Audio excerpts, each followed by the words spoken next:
गिबियावनो दुलाराय बर' फरायसा आफादनो बिनि 57 बोसोर आबुं जानो थांनायनि बुब्लियाव आंनिफ्राय आङो गोरबोनि गाहाम हामलायनाय जासिग्रोबाय।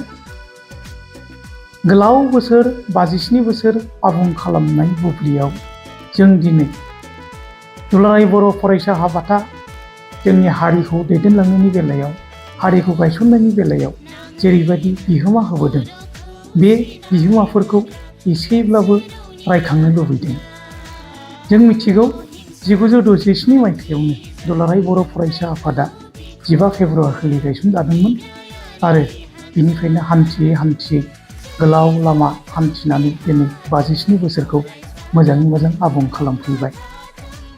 गोलाव बुब्लियाव जोंनि हारिखौ दैदेनलांनायनि बेलायाव, जोंनि माहारिखौ मोनसे गेरेमसा हारि हिसाबै दाफुंनायनि बेलायाव जेरै मेंनाय गैयाबालानो जेरैबायदि खामानि मावबोदों, बेनि थाखाय आङो गोरबोनिफ्राय साबायखरबो बावहरग्रोयो। दुलाराय बर' फरायसा आफादनि दैदेननायावनो जों दिनै गोमोरलांनो नागिरनाय मोनसे फिसा हारिनिफ्राय बुहुमावनो बयजोंबो सिनायजानाय मोनसे हारि हिसाबै गसंथानो हाफैबाय। रांखान्थिनि बेलायाव, सोलोंथाइनि बेलायाव, हारिमुनि बेलायाव जेखिनि मावनांगौ हाबाफोर हारि दाफामनायनि बेलायाव बेखौ दुलाराय बर' फरायसा आफादा हानायखिनि बादियै मावफुंबोबाय थादों। रायजो राजाखौ सिगाङाव लानानै, रायजो राजानि फोथायनायखौ लानानै, रायजो राजानि मदद आरो थुलुंगा लानानै दुलाराय बर' फरायसा आफादा बे गोलाव बुब्लियाव गावसिनि हाबाखौ मावफुङै दिनै हारिया गायसनजानायजों लोगोसेनो गावसोरबो बुहुमावनो मोनसे गोख्रों फरायसा आफाद महरै गायसनजानो हादों। दिनैनि बे बुब्लियाव आं मोनसे बाथ्राखौल' खावलायनो लुबैगोन। दिनै जोंहा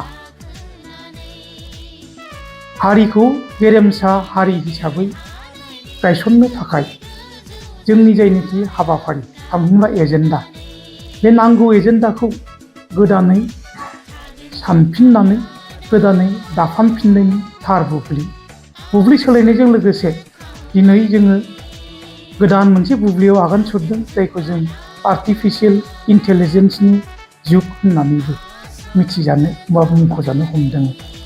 बे बुब्लियाव बेखायनो जोङो जोंनि जायनोखि स्ट्रेटेजि, जोंनि जायनोखि एजेन्डा, बे एजेन्डाफोरखौ समा थिननाय बायदियै, समा हांख्रायनाय बायदियै गोदानै सानखांफिननानै बयनिबो बिबुंथिखौ लानानै, बिबुंथिखौ सोसननानै गोदानै हाबाफारि आजावनायनि गेजेरजों बर' हारिखौ बुहुमाव मोनसे गेरेमसा हारि महरै दानायनि लामायाव आवगायलांगोन होननानै आं मिजिंथिबाय आरो बे बेलायाव मोजाङै मोजां जाफुंसारनो हाथों होननानै दुलाराय बर' फरायसा आफादजों रायजो राजाया जेब्लायबो थाबाय थागोन, नांगौ रोखोम सुबुरुनखौ होलांबाय थागोन आरो रायजो राजानि फोथायनायखौ लानानै दुलाराय बर' फरायसा आफादाबो गावनि मावनांगौखौ मावलांबाय थागोन होननानै मिजिंथिनायजों अबंलावरिनाव रायजो राजानि,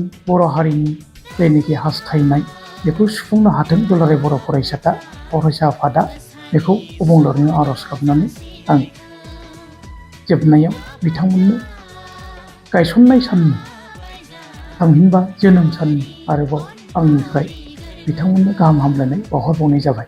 गोजोन्थों। क'क्राझार नोगोरनि आर.एन.बी लामाजों थांनाय बागानसालि वार्ड नाम्बार 8 आव रायजो राजाफोरनि गोग्गो देहा लाखिनो थाखाय सानजोरां इन्टारप्राइजआ गोदानै जेनेसा वेलनेस प्राइभेट लिमिटेड बेखेवदों। बे सानजोरां इन्टारप्राइज आयुर्वेदिक गलायाव मानसिनाव जानाय गेदेर बेरामनि मुलिफोरखौ मोननो हागोन।